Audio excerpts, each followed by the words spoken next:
ప్రియమైన ప్రేక్షకులకు నమస్కారం.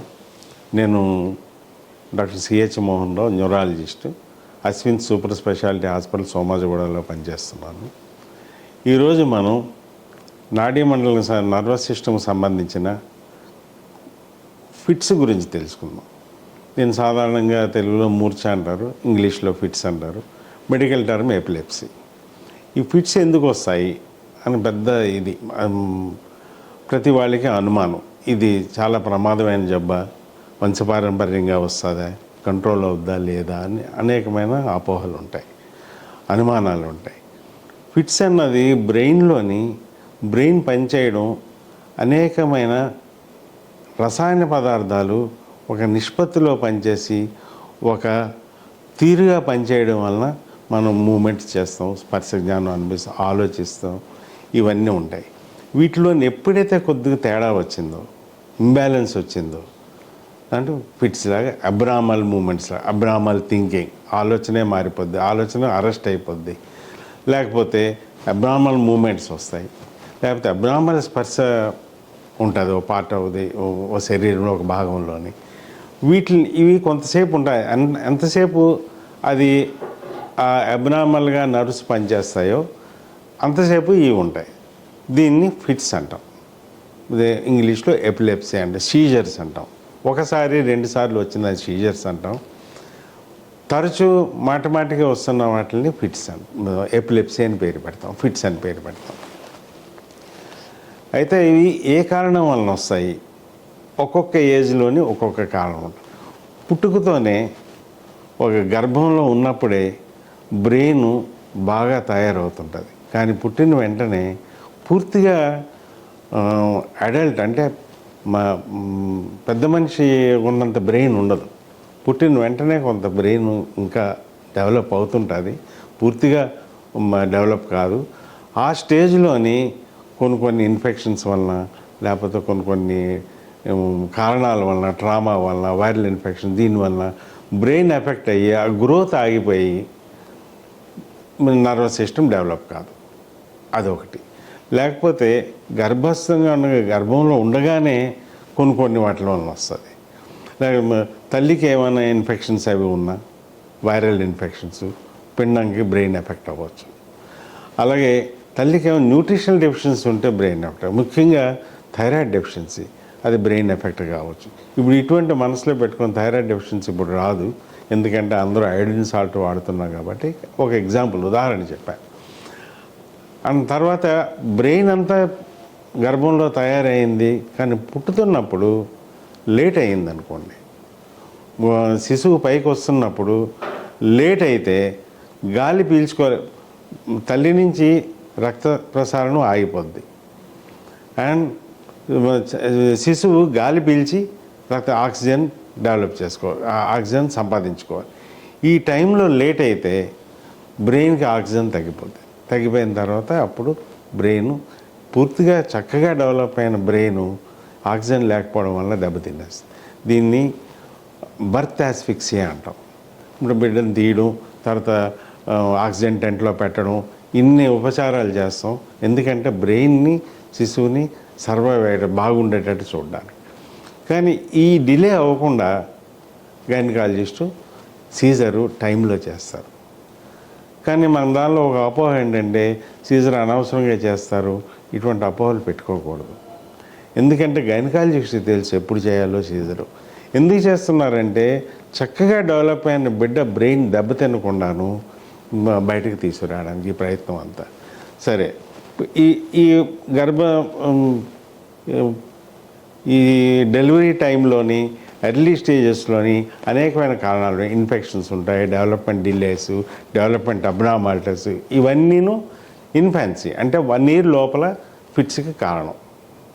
ఇక 1 year నుంచి తర్వాత కొద్ది చైల్డ్ 5 years 6 years కొన్ని కారణాలు ఉంటాయి. బ్రెయిన్ డెవలప్ అవుతుంటే కొత్త నరాలు వస్తుంటే ఫిట్స్లో కూడా కొన్ని కొత్త రకాల మార్పులు రావచ్చు. అందుకని కొంతమందికి 16 సంవత్సరాలు వచ్చే వరకు బ్రెయిన్ పెరుగుతూనే ఉంటుంది. 16 సంవత్సరాలు వచ్చిన తర్వాత మ్యాక్సిమం పెరిగిపోతుంది, ఇంకా తర్వాత ఇంకా కొత్త నరాలు రావు. ఇప్పుడు ఈ పరిస్థితుల్లోని సో చిన్నప్పుడు వచ్చిన ఫిట్స్ కొంత వయసు అయిన తర్వాత వేరే రకంగా కనబడవచ్చు, కానీ తల్లిదండ్రులు ఒక అనుమానం ఉంటుంది, ఏంటి మనం ట్రీట్మెంట్ ఇస్తున్నాం అయినా సరే ఫిట్స్ తగ్గలేదు, సరిగ్గా ఇంకో రకంగా ఉన్నాయి అని బాధపడుతుంటారు. అది ఎక్స్ప్లెయిన్ చేయగలరు, అర్థమైతే వాళ్ళకి ఆ అనుమానం తీరిపోద్ది. చిన్న వయసులో కొన్ని రకాల ఫిట్స్ ఉంటాయి, కొన్ని రకాల ఫిట్స్ డెవలప్ అవుతున్నప్పుడు వస్తాయి, పూర్తిగా డెవలప్ అయిన తర్వాత డిసప్పర్ అయిపోతాయి. కాబట్టి అన్ని ఫిట్స్కి భయపడవలసిన పని లేదు.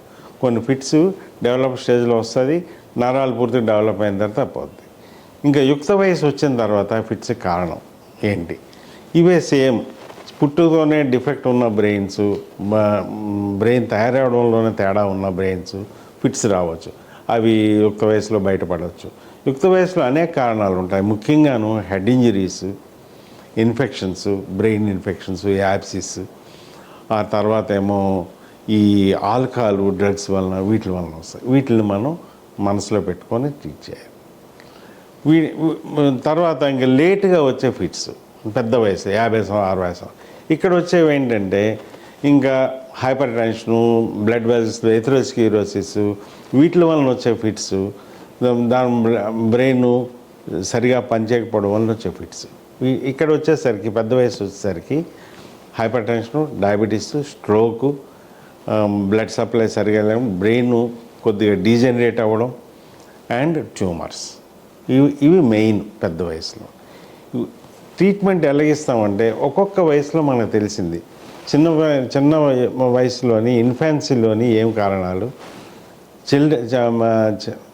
చిన్నపిల్లడి వయసుగా ఉన్నప్పుడు ఇన్ఫెంట్గా పీడియాట్రిక్ గ్రూప్లోని అంటే చిన్న వయసులోని పిల్లల వయసులోని ఏం కారణాలు, యుక్త వయసులో కారణాలు ఏంటి, అండ్ పెద్ద వయసులో కారణాలు ఏంటి, వీటిని బట్టి ట్రీట్మెంట్ మారుతుంటుంది. చాలా మటుకు బ్రెయిన్ బాగున్నా సరే కొన్ని ఫిట్స్ వస్తుంటాయి. ఇవి ఎందుకు వస్తుంటాయని చాలామంది ఎన్ని టెస్టులు చేసాం, ఎంఆర్ఐ చేసాం, ఈజీలు చేసాం, అవి చేసాం, అన్నీ బాగున్నాయి, అయినా ఫిట్స్ ఎందుకు వస్తున్నాయి అంటే కొన్ని ఫిట్స్ ముందే మనం అనుకున్నట్టుగాను ఈ బ్రెయిన్ పనితీరు అనేక రసాయన పదార్థాలు ట్రాన్స్మిటర్స్ అంటారు, వాటి వలన పనిచేస్తుంది. వీటిలో ఏమాత్రం తేడా ఉన్నా సరే ఫిట్స్ లాగా రావచ్చు. ఈ తేడా ఎందుకు వస్తుంది అంటే కొన్ని కారణాల వల్ల, నిద్ర లేకపోవడం వల్ల, లేకపోతే బ్రెయిన్కి గ్లూకోజ్ లేకపోవడం వలన, ఉపవాసం ఉన్నప్పుడు, తిండి లేనప్పుడు, నిద్ర లేనప్పుడు, లేకపోతే కొన్ని వేరే పదార్థాలు, మత్తు పదార్థాలు, ఆల్కహాల్ వలన, లేకపోతే కొన్ని డ్రగ్స్ వలన, వీటి వలన వస్తుంది. ఇవన్నీ మనసులో పెట్టుకోవాలి. ఇవి ఎప్పుడైతే ఈ ప్రెసిపిటేటింగ్ కాజెస్, ఈ కారణాలను మనం తీసామో ఫిట్స్ ఇంక రావు. ఇవి చూసుకోవాలి. ముఖ్యంగా లేడీస్లో కొంతమందికి మెన్సెస్ టైంలోని హార్మోనల్ చేంజెస్ వల్ల ఫిట్స్ వస్తాయి. దీన్ని మెన్స్ట్రువల్ ఎపిలెప్సీ అంటాం. ఇవన్నీ మనం చూసుకొని దేనివల్ల వస్తున్నాయి వాటిని కరెక్ట్ చేసుకుంటే ఫిట్స్ డిసప్పర్ అయిపోతుంది. సాధారణంగా రకరకాలైన ఫిట్స్ ఉన్నాయి, రకరకాలైన మందులు ఉన్నాయి, కానీ ఏ టైప్ ఆఫ్ ఫిట్స్కి ఆ టైప్ స్పెసిఫిక్గా మెడిసిన్స్ ఉంటాయి. మనం ఈజీలోని ఏ టైప్ ఆఫ్ ఫిట్స్ ఉన్నాయో మనది చిన్న వయసులోని చిన్నపిల్లల వయసు స్కూలింగ్లోని కొన్ని రకం ఫిట్స్ ఉన్నాయి, అట్లా ఆబ్సెన్స్ ఫిట్స్ అవే అంటాం. ఈ ఫిట్స్ని ఎవరు గుర్తించగలరంటే టీచర్ గుర్తించగలరు. ఒక 40 మంది స్టూడెంట్స్లోని ఒక అబ్నార్మల్ స్టూడెంట్ని గుర్తించగలరు. ఎలా ఉంటాయంటే ఈ ఫిట్స్ చాలా సున్నితంగా ఉంటాయి. మాట్లాడుతూ లేకపోతే రాస్తూ ఒక 2 సెకండ్లు బ్లాంక్గా ఉండిపోతాడు. ఈ ఆబ్సెన్స్ సీజర్స్ అంటాం. లెర్నింగ్ సరిగా రాదు, ఎందుకంటే ఆ స్ట్రింగ్ మిస్ అయిపోయాడు, ఆ కంటిన్యూటీ లేదు, మిస్ అయిపోగానే అర్థం కాదు. సరే మనం ఏమనుకుంటామంటే స్లో లెర్నరు, స్లోగా నేర్చుకుంటాడులే అనుకుంటాం. కానీ టీచర్కి తెలుస్తుంది అబ్నార్మాలిటీ. సో స్కూల్లోని టీచర్ని కన్సల్టేట్ చాలా ఇంపార్టెంట్. ఎలా ఉన్నాడండి మా వాడి బిహేవియర్, అది చేయగానే వెంటనే ఇంగ్లాండ్లో ఇదే పరిశోధన చేస్తే షార్వాన్ అని ఒక మంచి సైంటిస్ట్, ఎపిలెప్టాలజిస్ట్, ఆయన సర్వే చేస్తే స్కూలింగ్లోని బాగా ఎక్కువ ఎపిలెప్సీలు బయటపడ్డాయి. ఈ ట్రీట్మెంట్ ఇవ్వడంతో వాళ్ళేమో సీజర్స్ తగ్గిపోయి లెర్నింగ్ మామూలుగా అయిపోయింది. వాళ్ళు మిగతా స్టూడెంట్స్ లాగే నేర్చుకోగలిగారు, వాళ్ళు ప్రతిభావంతులు అయ్యారు. స్కూలింగ్లో ఎర్లీ స్టేజ్లో ఇవి నేర్చుకోవాలి, ఈ విధంగా ట్రీట్ చేయాలి. తర్వాత మనం అనుకున్నట్టు యుక్త వయసు వచ్చిన తర్వాత ట్రీట్మెంట్ ఇవ్వడం. బ్రెయిన్ బాగుంది, ఈజీ బాగుంది, ఫిట్స్ వస్తున్నాయంటే ఫిట్స్ వలన జరిగే ప్రమాదం లేదు. కానీ ఫిట్స్ ఎట్టి పరిస్థితుల్లో వచ్చాయి, ఎటువంటి ప్లేస్లో వచ్చాయి important. So for example cooking చేస్తున్నప్పుడు ఫిట్స్ వచ్చాయి, తెలియదు పాపం, కుకింగ్లో ఫైర్లో పడిపోతారు, యాక్సిడెంట్. ఆర్ ఏదో డ్రైవింగ్ చేస్తున్నప్పుడు వచ్చింది, డ్రైవింగ్ అతనికి నష్టమే, ఎదుటి వాళ్ళకి నష్టమే. ఆర్ స్విమ్మింగ్ చేస్తున్నప్పుడు వచ్చింది. ఇటువంటి ప్రదేశాల్లో వచ్చినప్పుడు మనం చూసుకోవాలి. అవి ఫిట్స్ రాకుండా అటువంటి డేంజరస్ ప్లేసెస్లో మిషన్స్ దగ్గర అక్కడ ఉండకూడదు. సో యూజువల్గాను ఈ ఫిట్స్కి అన్నీ బాగున్నాయి, ఎంఆర్ఐ బాగుంది, స్ట్రక్చరల్ లీజన్ లేదు, ఈజీ బాగుంది. సాధారణంగా మనం 3 to 5 years మెడిసిన్స్ ఇస్తాం, సరి అయిన మెడిసిన్.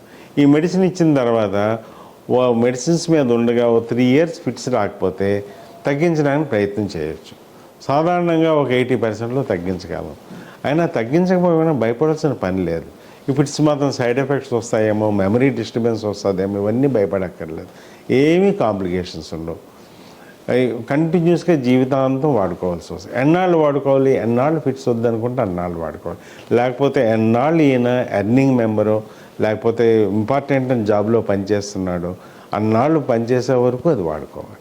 అందుకని మనం ఫిట్స్ గురించి ఏమీ భయపడవలసిన పని లేదు. ఇది వంశపారంపర్యంగా వస్తుందని కూడా నమ్మకం పెట్టుకో. వెరీ తక్కువ, వెరీ లేట్ ఈ వంశపారంపర్యంగా వచ్చేవి, అది కూడా పెట్టుకోవాల్సి. వివాహానికి కానీ పిల్లల్ని కనడానికి కానీ సంసార జీవితానికి ఏమీ అడ్డు లేదు. కాకపోతే ప్రెగ్నెన్సీలో ఉన్నప్పుడు కొద్ది జాగ్రత్తలు తీసుకుని కొన్ని ఫిట్స్ మాత్రలు వాడడం. ప్రెగ్నెన్సీకి ప్లాన్ చేసుకున్న ముందే మనం ఇగో ఈ మాత్రలు వాడుకోవాలి రాస్తాం. కాకపోతే న్యూరాలజిస్ట్ అయితే ముందే ఈ మనసులో పెట్టుకుంటాడు, ఇగో ఈ అమ్మాయి లేకపోతే వీళ్ళు వివాహం చేసుకుంటారు, 4-5 సంవత్సరాల్లో పిల్లలకి అంటారు, మనసులో పెట్టుకొని దాన్ని తగినట్టుగానే యాంటీ ఎపిలెప్టిక్ డ్రగ్ ఎన్నుకుంటాడు అనమాట. సో ఈ విధంగా మూర్ఛ గురించి ఫిట్స్ గురించి ఏం భయపడవలసిన పని లేదు. ఇవన్నీ మీరు మనసులో పెట్టుకొని నిర్భయంగా ఉండండి. నమస్కారం.